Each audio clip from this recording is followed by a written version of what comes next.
경제의 구조적 문제, 그에 따라서 인력 자본이 준비가 안 된 부분도 있어요.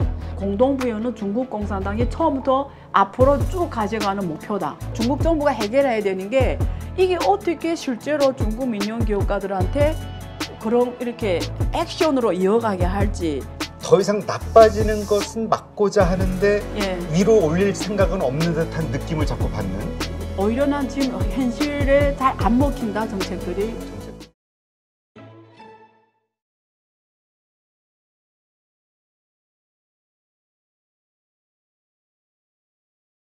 그럼 이번엔 그 중국 경제에 대해서 한번 좀 이야기해보면 최근까지 나온 중국 경제에 대해서 비관적인 이야기가 참 많았어요. 그 청년 실업률이 거의 뭐 지금 역대 최고다. 뭐라고 그럴까요? 거의 통계 실제적으로는 거의 50% 가까이 실업률을 나온 거 아니냐. 그런 것도 나왔죠. 지금 어떤 상황인지 한번 좀 정확하게 좀 설명해 주시죠.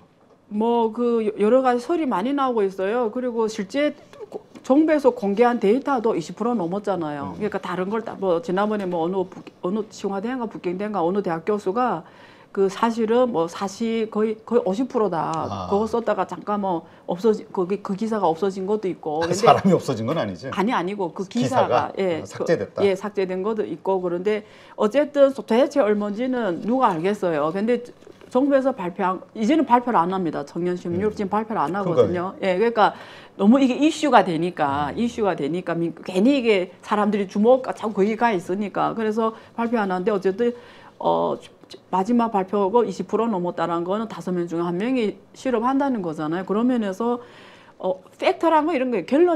결론이라는 거는 청년 실업 높은 건 맞다. 이거는 뭐 중국 통계 데이터 봐도 그렇다라는 거예요. 근데 왜 그럼 중국 청년 실업률이 높냐 이게 중요한 거예요. 근데 여러 가지로 제가 말씀드리면 일단 첫 번째 한국하고 중국이 되게 비슷하게 됐어요. 한국 청년들이 있잖아요.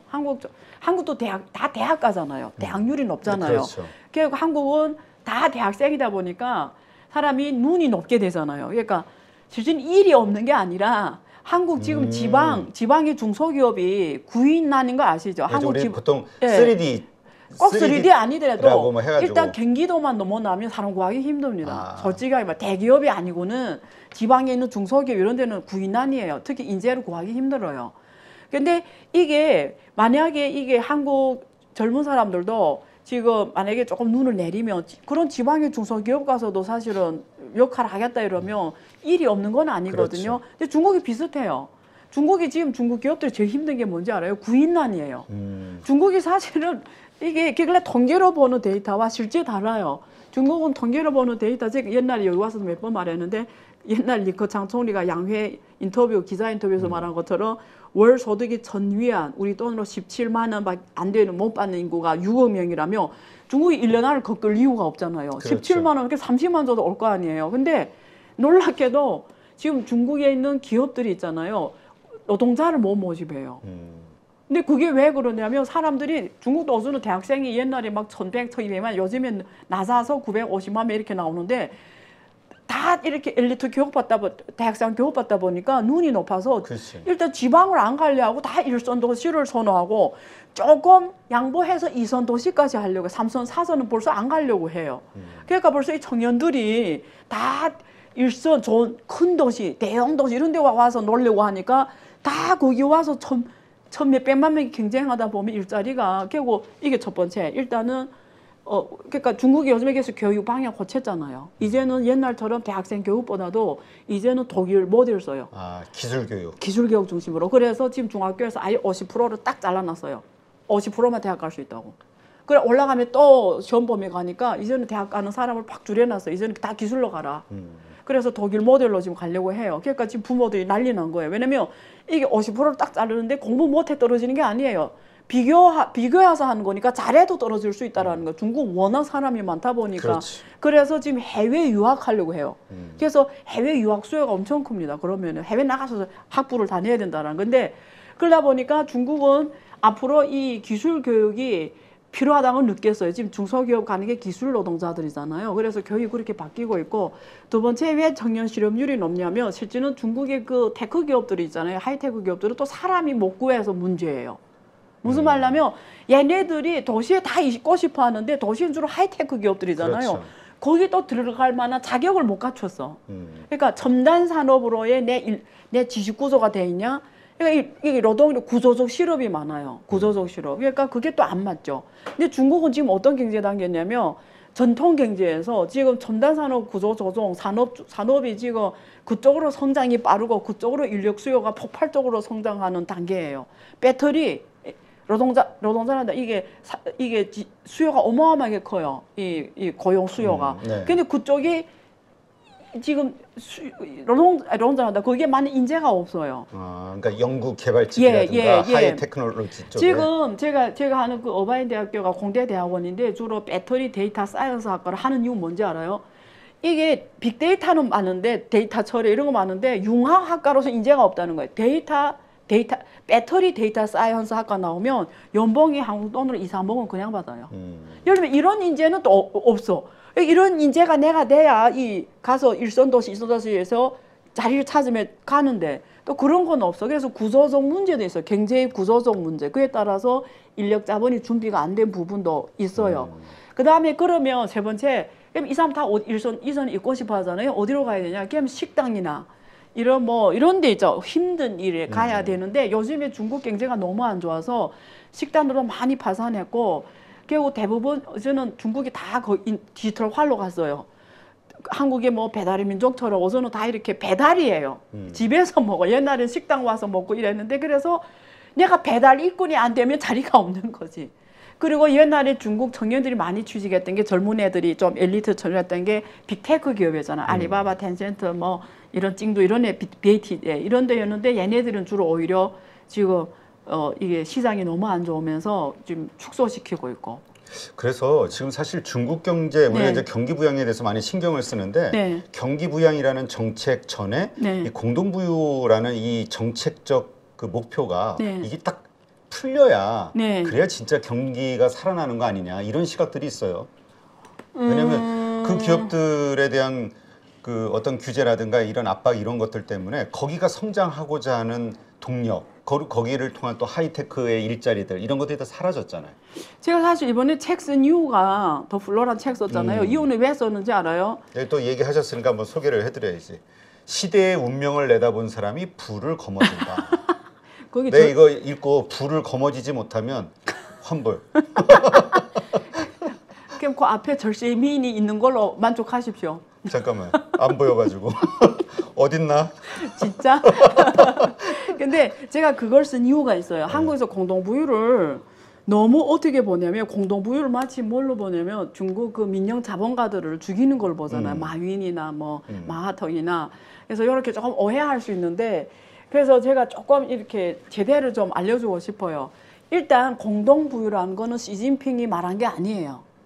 이게 중국 공산당이 49년 장개석한테서 사실은 사회주의 공화국을 만들 때 목표예요. 처음서부터요? 예, 처음부터 목표예요. 그게 사회주의 본질이라고 말하는 거예요. 근데 사실 공산당이라는 게 그 공동부유지 뭐 사실 의미 자체가. 내 말이 그 말이에요. 그게 그때부터 이미 있었고 등소평이 공동부유라는 말을 정식으로 아젠다로 제기를 했어요. 근데 그 가는 방법에 있어서는 등소평이 말한 게 우리는 공동부유로 가는 거다. 대동사회. 근데 가는 방법, 우리 옛날에 뭐 태동 때 공동부유는 뭐냐면 공동부유잖아. 그러니까 다 국가가 생산 요소를 다 갖고 와서 국가가 다 해서 그 다음에 다시 나눠줘야 공동부유 할 때 생각했는데 그러다 보니까 다 가난해졌잖아요. 그래서 등소평이 보기에는 자, 우리는 공동부유인데 꼭 가는 길에 있어서는 꼭 사회주의가 아니라 꼭 길에 있어 자본주의냐 사회주의 나눌 필요는 없다. 그래서 사회주의 시장경제라고 해서 자본주의 요소를 도입한 거잖아요. 그게 중국식으로 하면 사회주의 시장경제예요. 그래서 우리 가는 건 공동부유인데 시장경제로 더 이쪽이 부족하니까 키우자 해서 지금까지 시장경제가 더 커져 보였죠. 그러다 보니까 중국의 자본가가 엄청 많이 나온 거죠. 그게 대표적으로 성공한 게 마윈이었죠. 그래서 근데 민영 경제가 더 커지기 시작하는 거예요. 어떻게 구조가 어떻게 되어 있냐면 전체 일자리의 80%를 민영이 해요. 일자리. 네. 그 다음에 세수의 60%를 세수의 60% 맞죠? 세수의 60%를 민영이 해요. 그 다음에 GDP의 50%를 국유하고 민영이 해요. 그리고 기술 개발 70%를 민영이 해요. 그러니까 민영이 힘이 엄청 커지기 시작하는 거예요. 그러니까 이게 이게 시진핑 딱 정권이 일선에 올라와서 장악하고 보니까 이게 잘 말이 안 되는 거예요. 잘 돌아 안 가는 거예요. 잘 돌아 안 가고 첫째. 두 번째 빈부격차가 너무 커져 버려서 그 막스의 자본론이 말한 대로 자본주의 한계가 보이는 거예요. 이게 너무 잘 사는데 중국에 너무 이 극빈층이 너무 많은 거예요. 이러면 어떻게 인식하냐면 이게 돌아가다가 얘네들이 너무 아까 말 17만 원 받는 사람이 6억 명이잖아요. 그러면 소비가 뭐 올라오면 경제가 계속 갈 수 없다고 보는 거죠. 그리고 실제 그것 때문에 중국 경제가 지금 성장률이 2010년 3분기에 10.4 찍은 다음에 지금까지 떨어졌거든요. 그래서 중국은 그런 게 있습니다. 예, 중국이 위기를 어떻게 극복했냐. 49년 사회주의 공화국 온 다음에 위기 여러 번 와요. 근데 위기를 극복하는 가장 큰 방법이 항상 농촌을 동원하는 거예요. 농촌. 그 49년, 그 한국 외환 위기 왔을 때 98년 외환 위기 중국도 시학이 엄청 컸어요. 그렇죠. 그래서 구기업이 다 파산하게 생겨 당시에. 생산 과잉이 너무 심했고 해외 시장은 완전히 그래서 중국 정부가 그때 해결 방안을 짠 게 도시화라는 개념입니다. 도시화 중국말로 하면 실제는 정전화예요. 근데 한국 표현으로는 그게 도진화거든요. 도진화. 근데 도시화라고 말하고 제가 대충 말할게요. 원래 도진화예요. 근데 그게 뭐냐면 물건이 많이 남았는데 못 파서 문제가 생기잖아요. 기업이 그렇죠. 파산하는 거죠. 그러면 야, 이 물건을 살 사람 만들면 되잖아. 이렇게 된 거예요. 그래 봤더니 이 물건은 아직도 안 산 사람이 누구냐. 주로 경공업 제품에 당시에는 중국이 그때는 아직도 후진국이니까 그렇죠. 이런 뭐 신발, 뭐 모자 이런 게 뭐 야, 이런 게 생산 과잉이면 그러면 아직 안 산 사람들 사게 하면 해결되잖아. 그래 봤더니 눈길이 농촌에 간 겁니다. 그래서 그러면 농촌을 도시화로 끌어들이는 거죠. 그래서 본격적으로 도시화가 이루어지기 시작해요. 네. 그래서 농민들이 그때 더 많았어요. 8, 9억이 농민이었는데 도시화로 다 흡수하면 도시화 인구로 된 거죠. 도시호구로, 도시호적으로. 그러면서 도시로 들어오면 농촌은 대부분 자급자족이에요. 도시로 들어오면 사게 되잖아. 사면서 그렇지. 생활하니까 그 생산 과잉 문제가 해결이 된 거예요. 그래서 중국은 위기 올 때마다 농촌을 통해서 해결을 해요. 이번에도 똑같습니다. 지금 사람들이 자꾸 공동부에서 뭐 부사권 뺏어서 이렇게 준다는 개념이 아닌데 개념보다도 무슨 말이냐면 자 지금 큰 농촌이라는 여기가 아직 덜 개발된 지역이 있고 농민 문제, 농업, 농촌 문제가 있는 거예요. 자 여기는 지금 거의 개발이 이렇게 계속 낙후 상태로 있고 오히려 일선 도시, 이선 도시만 계속 고속으로 첨단 산업 발전하면서 고속으로 가고 있고 이러면 양국 구조가 심해지고 빈부격차가 심해지고 소비가 돌아가지 않는 거죠. 그러면 중국 정부 마인드는 뭐냐면 이번에 항주 가 보니까 이런 거예요. 옛날에 그 기억하시는지 뭔데 박근혜 정부 때 그 창조경제라고 해서 창조경제를 어떻게 했냐면 박근혜 정부 때 대기업들이 있잖아요. 하나씩 지정했어요. 예를 들면 삼성, 뭐 현대 이런 대기업들이 너는 뭐 대구에서 창조센터 만들어라. 너는 부산에 가 창조센터 만들어라. 너는 저기 뭐 어디 가서 창조센터 이렇게 정해줬어요. 그래서 한국 대기업이 지방하고 결합해서 창조행시센터를 다 만들어놨어요. 그래서 거기서 스타트 기업이 나오면 대기업이 대기업이 큰 기업이니까 글로벌 기업이니까 플랫폼 이용해서 그 혁신을 인도해라는 뜻이었거든요. 똑같아요. 근데 이번에 중국 가니까 중기업 어떻게 하냐면 대기업들이 농촌에다가 스마트 농촌을 만드는 거예요. 그래서 지금 이 중국이 돌아가지 않은 이 수요를 농촌을 통해서 그러니까 알리바바면 어느 저 행진을 있잖아요. 행진 한국말하면 군 같은 데를 매칭시켜놔요. 그래서 그 농촌을 아름다운 농촌, 살기 좋은 농촌, 스마트한 농촌을 만들려고 이렇게 매칭시켜놨어요.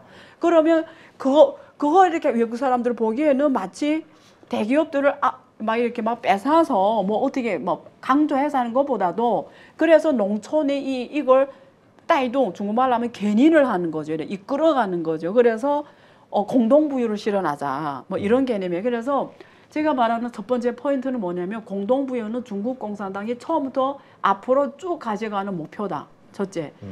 근데 이 공동부유 실현하는 데서 정부별로 중국 정권별로 뭐 누가 주석이 되냐 뭐 또 정치국 상무위원 어떻게 돼서 방법과 수단은 다를 수 있다. 그래서 짱저민하고 후진토 시대에는 시장경제라는 요소를 더 등소평 때부터 더 키워서 공동부유를 가기 위한 100년의 목표 뭐 이런 걸 통해서 부를 창조하는 데 더 집중했다며 시진핑이 올라와서 보니까 중국이 너무 빈부격차가 심하고 너무 이게 이제는 과거의 경제는 돌아갈 수가 없으니까 그러면 또 눈길을 돌려서 중국이란 농촌이라는 여기를 이렇게 딱 띄우면 또 한 번 더 수요가 일어난다라는 거죠. 그러면서 지금의 경제난을 극복하자는 노력 차원에서 봐야 된다. 근데 앞으로 시진핑 주석이 아니라 다른 주석이 올라와도 공동부유라는 거는 가는 거다.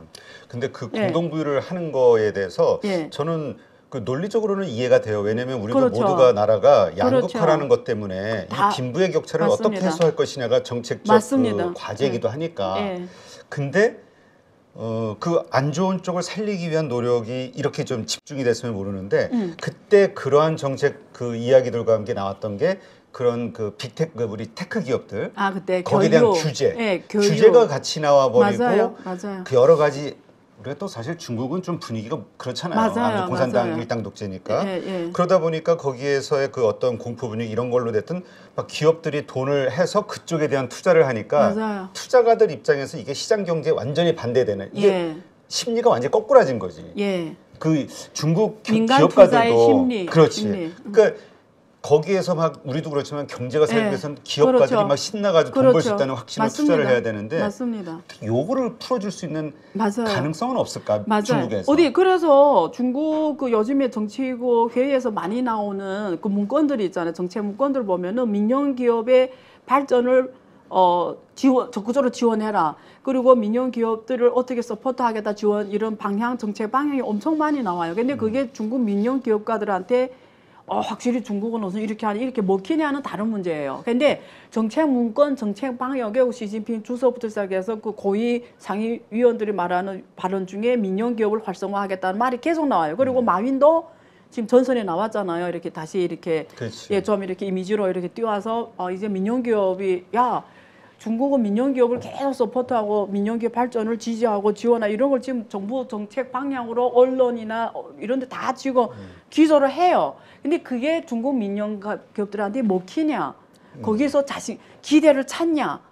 희망을 보냐는 다른 문제예요. 그래서 중국 정부가 해결해야 되는 게 지금 방향 이렇게 하겠다고 말하는 건 좋아요. 근데 이게 어떻게 실제로 중국 민영 기업가들한테 그런 이렇게 액션으로 이어가게 할지 이게 첫 번째 과제고요. 두 번째, 그게 민영 기업가들이 그냥 다 뭐 정말 중국 정부의 말을 안 믿어서 안 하냐.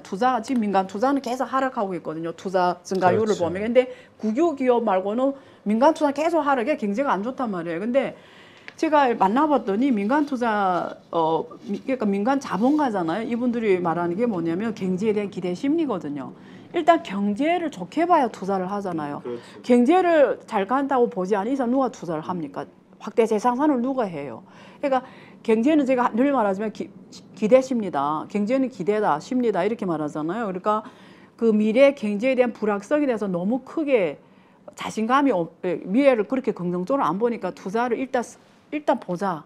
일단 지켜보자. 이주인이니까 지금 투자가 안 올라가고 있어요. 근데 그게 꼭 공산당 정부가 지금 하고 있는 이런 데 대해서 실망해서 그런 건지 아니면 정말 순수 경제학적 원리로 중국 경제 미래를 별로 좋게 안 봐서 그렇게 하는 건지 어느 부분이 있는지는 제가 뭐 어떤 퍼센트로 말하기는 힘들지만 그런 부분을 오히려 중국 정부가 더 포커스를 맞춰야 되겠죠. 그러니까 그래서 그런 면에서 좀 많이 아쉽더라고요. 우리도 왜냐하면 중국의 경제가 살아나야 우리도 낙수 효과를 기대하고 증시도 좀 도움이 되는데 그래서 계속 기대했던 게 중국의 경기 부양해서 관심을 갖고 대책을 보는데 항상 이렇게 뭔가 부족한 그러니까 그 느낌적으로 더 이상 나빠지는 것은 막고자 하는데 위로 올릴 생각은 없는 듯한 느낌을 자꾸 받는 생각이 없다기보다 오히려 난 지금 현실에 잘 안 먹힌다 정책들이. 그러니까 내가 의도적으로 안 하는 것과 하는데 잘 안 되는 케이스잖아요. 근데 지금 하는데 잘 안 먹히는 케이스. 왜냐면 이번에 금리 사람들이 저한테 왜 중국은 대대적인 부양책을 안 해요? 이렇게 질문을 많이 하거든요.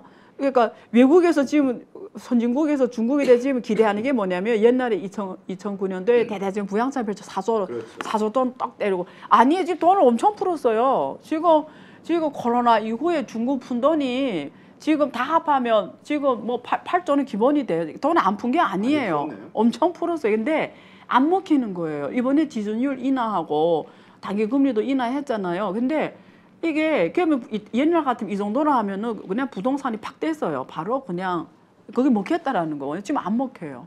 그러니까 뭐냐면 그게 뭐냐면 그 중국 경제 제가 여기서도 말했잖아요. 중국 경제 핵심에 부동산 경제에 있다고 했잖아요.